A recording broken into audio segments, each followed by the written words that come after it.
நான் ஃபர்ஸ்ட்ல இருந்த அந்த என்னுடைய பாதத்தை நான் நெய்யினால கழுவினேன்.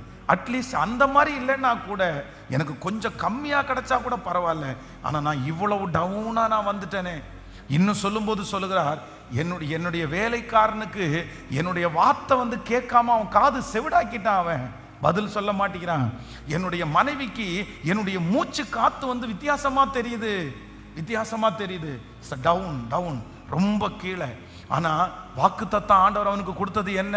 உத்தமனும் சன்மார்க்கனும் தேவனுக்கு பயந்து பொல்லாப்புக்கு விலகிற இவனை போல வேறொருவனும் இல்ல. ஆண்டவர் பெரிய வாக்குத்தத்தம் அவனுக்கு கொடுத்தாரு. ஆனா லைஃப் எப்படி போகுது அப்படின்னு சொன்னா, அதான் திடீர்னு ஒருத்தன் சொல்றானாமா, ஐயா எதிர்களெல்லாம் ஓட்டிட்டு இருக்கும் போது திடீர்னு போயிச்சையா, அவ்வளவுதான் அக்கினி பச்சிச்சியா, பிள்ளைங்கெல்லாம் ஒரு வீட்டில் சாப்பிட்டு இருக்கிறாங்க ஐயா, வீடு காத்தடிச்சு வீடு விழுந்தது ஐயா. டவுன் மாறி கீழே இறங்கிட்டே இருக்கிறான். ஃபர்ஸ்ட் சொத்து போயிருச்சு, அதுக்கப்புறம் உடைமைகள் போயிருச்சு, வேலை போயிடுச்சு, விவசாயம் போயிருச்சு, பிள்ளைகள் போயிட்டாங்க, கடைசியில் எதுவும் போயிருச்சுன்னா தன்னுடைய சரீரமும் போயிருச்சு.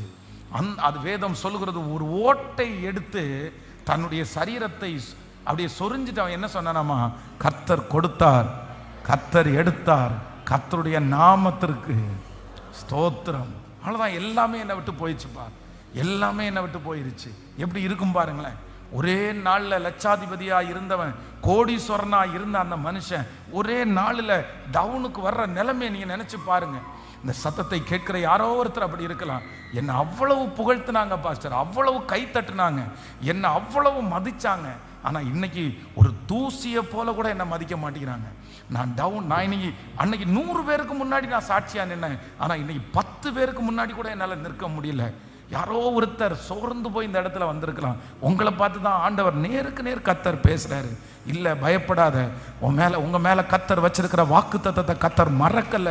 கர்த்தர் உங்களுக்கு கொடுத்திருக்கிற வாக்குத்தத்தத்தை ஆண்டவர் மறக்கல. மீண்டும் ஆண்டவர் தூக்கி எடுப்பார், மீண்டும் ஆண்டவர் அலங்கரிப்பார். நீ தைரியப்படு, நீ விசுவாசம் உள்ளவனாயிரு. நீங்க தைரியப்படுங்க. ஆமே, நீங்க ஆண்டவரிடத்துல பலன் கேளுங்க, நீங்க எழும்புங்க, நீங்க உங்க விசுவாசத்தை தட்டி எழுப்புங்க. கர்த்தர் பெரியவர். ஹல்லேலூயா. இதற்கு முன்பாக இருந்த உயரத்தையும் கர்த்தர் தான் கொடுத்தார். இப்பொழுது இருக்கிற தாழ்வையும் கர்த்தர் தான் கொடுத்திருக்கிறார்.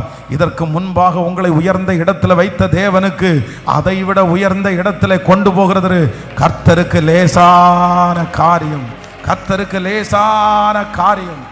ஹல்லேலூயா. ஆமென்.